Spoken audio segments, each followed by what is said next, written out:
நான் சாதியும் அல்ல, நான் மதமும் அல்ல, நான் மொழியும் அல்ல, நான் இனமும் அல்ல, நான் பிறக்கவும் இல்லை, நான் இறக்கவும் இல்லை. என்னுள் பேரண்டமும் பேரண்டத்திற்குள் நானும் இரண்டற கலந்திருக்கின்ற என்றென்றும் நிலைத்திருக்கின்ற பிரம்மமே நான். பிறப்போக்கும் எல்லா உயிர்க்கும் சிறப்பொவ்வா செய்தொழில் வேற்றுமை யான்.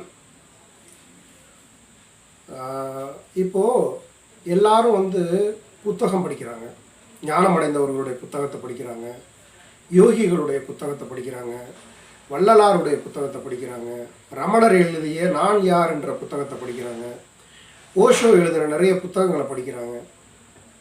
புத்தகம் படிக்கக்கூடிய எத்தனை பேர் ஞானம் அடைஞ்சிருக்காங்கன்னு என்னைக்காவது யாராவது கேள்வி கேட்டு பார்த்துருப்பீங்களா?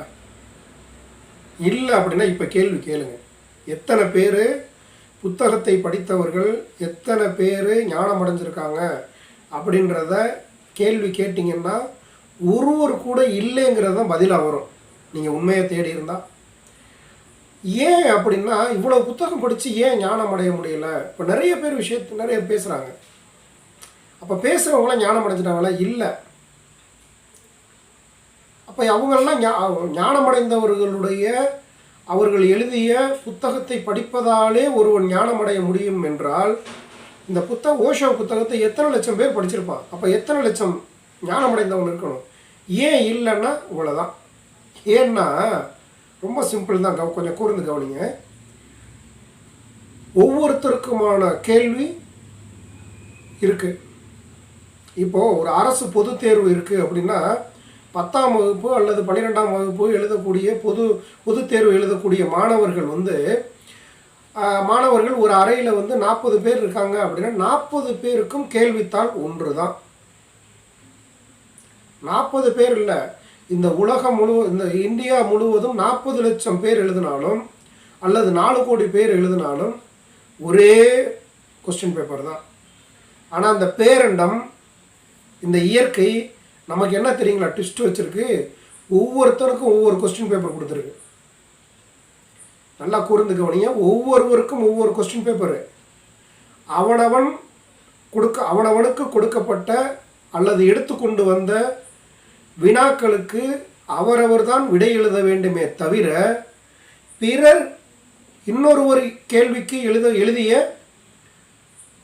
அந்த விடையை நான் எழுதினால் எப்படி சரியாக இருக்கும் என்பதை நீங்களே புரிஞ்சுக்கோங்க. ஒன்றும் இல்லை, நான் ஒரு அரசு பொதுத் தேர்வு எழுதுகிறேன். நான் 10வது பொதுத் தேர்வு எழுதுகிறேன். எனக்கு இந்த பக்கம் 11வது படிக்கிற ஒரு பையன் இருக்கான், இந்த பக்கம் 12வது படிக்கிற பையன் இருக்கான். எங்கள் 3 பேருக்குமே 3 கேள்வித்தாள். நான் எனக்கு கொடுக்கப்பட்ட கேள்வித்தாளுக்கு நான் விடை எழுதணும் இல்லையா? ஆனால் நான் என்ன பண்ணுறேன்னா இந்த பக்கத்தில் உள்ள 11வது படிக்கக்கூடிய கேள்விக்கான விடையை நான் எழுதலாம், இந்த பக்கம் 12வது படிக்கக்கூடிய பையனுடைய கேள்விக்கான விடையை நான் எழுதினா நான் தேர்ச்சி பெற முடியுமா முடியாதாங்கிறத உங்களுடைய அறிவுக்கே நான் விட்டுறேன். நீங்களே இதை அலசி பாருங்கள். முடியாது இல்லையா? இப்படி என்றால் ஒரு அழியக்கூடிய இந்த கட்டமைப்பே அழிஞ்சு போயிடும். இந்த அழியக்கூடிய கட்டமைப்பு வைத்திருக்கின்ற இதுவே இதை ஏற்றுக்கொள்ளாது, ஒவ்வொருத்தருக்கும் ஒவ்வொரு கொஸ்டின் பேப்பர் தான் இருக்குது அப்படின்னு சொல்லுமே. ஆனால் இந்த இயற்கை, இந்த பேரண்டம் எவ்வளோ பெரிய ஒரு விஷயம். இது எப்படி எல்லாருக்கும் ஒரே கொஸ்டின் பேப்பரை கொடுத்துருக்கோம்? இப்போ ரமண மகரிஷி நான் யார் அப்படின்னு சொல்லி கேட்டார்னா அவர் வேறு ஒரு விஷயத்தை தேடி வந்தார். நான் என்ன கேட்குறேன், அவர் சொன்ன மாதிரி அதே நான் யார் என்ற கேள்வி கேட்டவர்கள் எத்தனை பேர்? புத்தகத்தை படிப்பது அல்ல, நான் யார் என்ற கேள்வி புத்தகத்தை படிப்பது அல்ல. நான் யார் என்ற கேள்வி எனக்கு உள்ளே போய் என்னுள் என்னை தேடுவது தான் நான் யார். நான் யார்னா கேள்வி எழுதி அதுக்கு பதிலை கொடுத்து அந்த பதிலை படிப்பது நான் யார் அல்ல. முதல்ல அதை புரிஞ்சுக்கணும். நம்ம எல்லாரும் என்ன பண்ணுறோன்னா நான் யாருன்னா ரமணர் சொன்னார், நான் யாருன்னா நான் யாருன்ற உட்காந்து படிச்சுக்கிட்டு இருக்கான். ஏன் வேஸ்ட்டு? நீ யாருங்கிறத நீ உனக்குள்ளே போய் தேடு. அதுதான் அவர் சொன்ன கருத்து. இப்போ எல்லாரும் என்ன சொல்கிறாங்கன்னா சொன்ன கருத்தை விட்டுட்டு சொன்ன விஷயத்தை மட்டும் அப்படியே பிடிச்சிக்கிட்டு அவர் சொல்லியிருக்கிறாருல அப்படின்ட்டு வர்றாங்க. இதுதான் சிறுபிள்ளைத்தனம்னு நான் சொல்கிறேன் இல்லையா. இங்கே இந்த பேரண்டத்தில் ஒவ்வொருவருக்கும் ஒவ்வொரு வினாத்தாள் கொடுக்கப்பட்டிருக்கு. அந்தந்த வினாத்தாளுக்கு அவரவர் தான் விடை எழுதணும். எப்படி விடை எழுதணும்? இதை யாருக்குமே சொல்லிக் கொடுக்க முடியாது. அவரவர் கர்ம வினை என்ன, அவரவர் செய்த நன்மை தீமை என்ன, இவைகளுக்கு பொறுத்தே இவர்கள் செய்யக்கூடிய செயலுக்கான விடைகள் எல்லாமே அவங்களுக்கு கிடைக்கும். அப்போ அவரவருக்குள்ளே தான் தேடி போகணும். என்னையா நீ கிறுக்க மாதிரி பேசிக்கிட்டு இருக்க, இப்போ இவ்வளோ நாள் யாருமே அப்படி சொல்லலையே அப்படின்னா, அவங்க அதாவது இன்னொரு உதாரணம் சொல்கிறேன் பாருங்கள். இப்போ ஒரு தீக்குச்சி இருக்குது இல்லையா, தீக்குச்சி இருக்குது. இந்த தீக்குச்சியை வச்சு ஒரு சாதம் வடித்து குழம்பு வைக்க முடியுமான்னா முடியாது இல்லையா, முடியாது. ஒரு தீக்குச்சியை மட்டும் வச்சு. ஆனால் ஒரு கட்டமைப்பு, ஒரு ஸ்டவ்வு, ஒரு கேஸ் சிலிண்டரு, இதெல்லாம் இருக்கும் பொழுது ஒரு தீக்குச்சி இருந்து இந்த தீக்குச்சியால் பற்ற வச்சிட்டோம்னா அதிலிருந்து எரிஞ்சிடும். அதுக்கப்புறம் சாதம் குழம்புலாம் வடிச்சிடலாம் இல்லைங்களா. ஆனால் இதெல்லாம் இல்லாமல் வெறும் தீக்குச்சியை மட்டும் வச்சு ஒரு தீக்குச்சியை மட்டும் உரைச்சிட்டு இதிலேருந்து நீங்கள் சோறு குழம்பு ஆக்கிடலாமான்னு ஆக்க முடியாது. இது புரியுது இல்லைங்களா. இது போல தான் ஞானம் அடைந்தவர்களோட நூலை படிக்கிறதுங்கிறது ஒரு பொறியை ஏற்படுத்தி விடும். அவ்வளவுதான். மித்தது எல்லாமே உங்கள்கிட்ட தான் இருக்கணும். அதற்கு மாத்திரம்தான் அவங்கள பயன்படுத்தணும், அல்லது அவங்களுடைய சொற்கள் தேவைப்படும். அவ்வளவுதான். ஆனால் 250 வீடியோ பேசியிருக்கேன்னா 250 வீடியோவையும் முழுமையாக கேட்டறிந்தவர்கள் எத்தனை பேருன்னா கேள்விக்குறியாக தான் இருக்கும். 5000 சப்ஸ்கிரைபர் இருக்கிறீங்க. இந்த 250 வீடியோவும் முழுமையாக கேட்டவங்க எத்தனை பேர்னு சொல்லுங்க பார்ப்போம். அப்படி முழுமையாக கேட்டவங்க எவ்வளோ புரிதலோடு இருக்கீங்கன்னு பாருங்க. முடியாது. அப்புறம் எதுக்குடா நீ உட்காந்து கத்திக்கிட்டு இருக்கேன்னு உங்களுக்கு ஒரு கேள்வி வரும். எவனும் கேட்க மாட்டேங்கிறான். அப்படி கேட்டாலும் பெருசாக புரிதல் வர முடியும். எதுக்கு கத்துற? இது என்னுடைய வேலை, நான் பதிவு பண்ணிக்கிட்டு இருக்கிறேன். அடுத்த நூற்றாண்டில் வரக்கூடியவர்களுக்காக நான் இப்போ வேலை பார்த்துக்கிட்டு இருக்கேன். எனக்கு நான் உணர்ந்ததை இந்த பேரண்டம் எனக்கு கொடுத்ததை நான் பதிவு பண்ணிக்கிட்டு இருக்கேன். பின்வரும் சந்ததியினருக்கு இது உபயோகப்படணும். அவ்வளவுதான். இதுதான் என்னுடைய வேலை. அதனால தான் சொல்கிறேன், ஒவ்வொருவருக்கும் தனித்தனி வினாத்தாள் கொடுக்கப்பட்டிருக்கு. அந்தந்த வினாத்தாளுக்கான விடையை அவரவர் தான் எழுத வேண்டும்.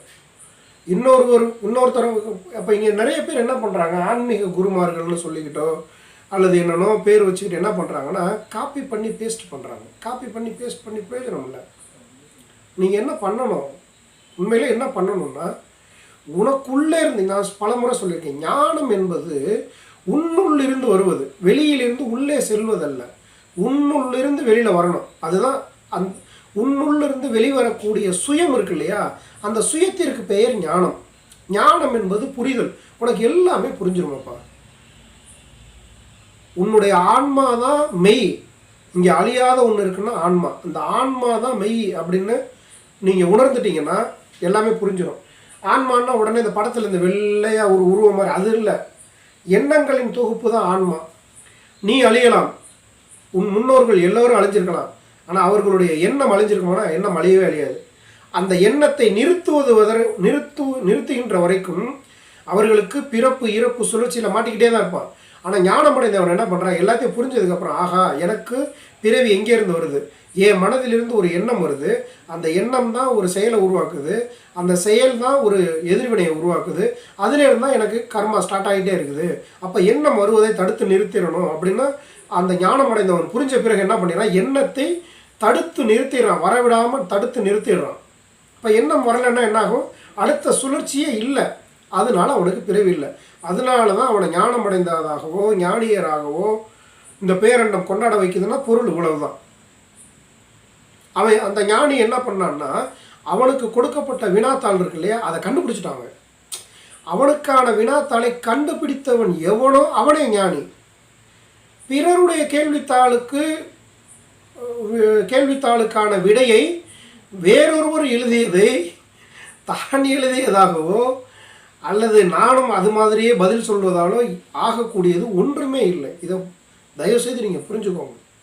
உண்மையிலே பிறவா பெருநிலைங்கிறது உனக்கான வினாத்தாள் எதுன்னு கண்டுபிடி. அந்த வினாத்தாளுக்கான விடை என்னன்னு முதல்ல நமக்கான கேள்வித்தாள் நமக்குள்ளே இருக்கிறதுங்கிற விஷயம் எத்தனை பேருக்கு தெரியும்னு எனக்கு தெரியல. அதனால தான் பிறருடைய கேள்வித்தாளுக்கு விடை எழுதினவங்க விடையை வந்து நம்ம கொண்டாடிக்கிட்டு இருக்கோம். இது வேஸ்ட்டு. இது காப்பி பண்ணி பேஸ்ட் பண்ணுறது. உனக்கு ஒரு கேள்வித்தாள் கொடுக்கப்பட்டிருக்கு, அது உனக்குள்ளே இருக்குது. அந்த கேள்வித்தாளை கண்டுபிடி. அந்த கேள்விக்கான விடையும் உனக்குள்ளேயே இருக்குது. முதல்ல கேள்வித்தாளை கண்டுபிடிச்சு என்னென்ன கேள்வின்னு கண்டுபிடி. அந்த கேள்விக்கான பதில் உனக்குள்ளே இருக்குது, கண்டுபிடி. இதெல்லாம் கண்டுபிடிச்சின்னா மாத்திரம்தான் நீ ஞானம் அடைய முடியும், பிறவா பெருநிலை அடைய முடியும். இதெல்லாம் எப்போப்பா கண்டுபிடிக்க முடியும்னா, ஏன்னா ஏற்கனவே சொல்லியிருக்கேன், ஒரு 11 விதிமுறைகள் சொல்லியிருக்கேன். அந்த 11 விதிமுறைகளை கடைப்பிடித்த ஒருவனால் மாத்திரமே ஆன்மான்னா என்னன்னு கண்டுபிடிக்க முடியும். அந்த ஆன்மாவை உணர்ந்தவனால் மாத்திரம்தான் இந்த கேள்வி தாள் எனக்குள்ளே இருக்குங்கிற அந்த சூட்சும ரகசியத்தை கண்டுபிடிக்க முடியும். இதை கண்டுபிடிச்சவன் தான் அந்த கேள்வி என்னென்னு கண்டுபிடிக்க முடியும். அந்த கேள்வியை கண்டுபிடிச்சிட்டானா அந்த கேள்விக்கான பதில் கண்டுபிடிச்சிடும். அந்த கேள்விக்கான பதிலை கண்டுபிடிச்சிட்டானா அந்த பிறப்பு இறப்பு சுழற்சியிலிருந்து விடுபட்டுருவான். அதனால தான் சொல்கிறேன், உனக்கான கேள்விக்கான கேள்வித்தாள் உனக்குள்ளே இருக்குது. உனக்கு உள்ளே போய் தேடு. உன்னுடைய கேள்விக்கான பதிலை நீ எழுது. பிறருடைய கேள்விக்கான பதிலை பிறர் எழுதியிருப்பாங்க. அந்த பதிலை நீ எழுதுவது சாத்தியமற்றது, தேவையற்றது, அது பலனற்றது, பயனற்றது. அது உன்னை ஞானமடைய வைக்காது. ஆகையினால் உனக்கான கேள்வித்தாள் என்ன என்பதை தெரிந்து புரிந்து அதற்கான விடையை எழுத பழகுவேயானால் நீ ஞானமடைவது உறுதி.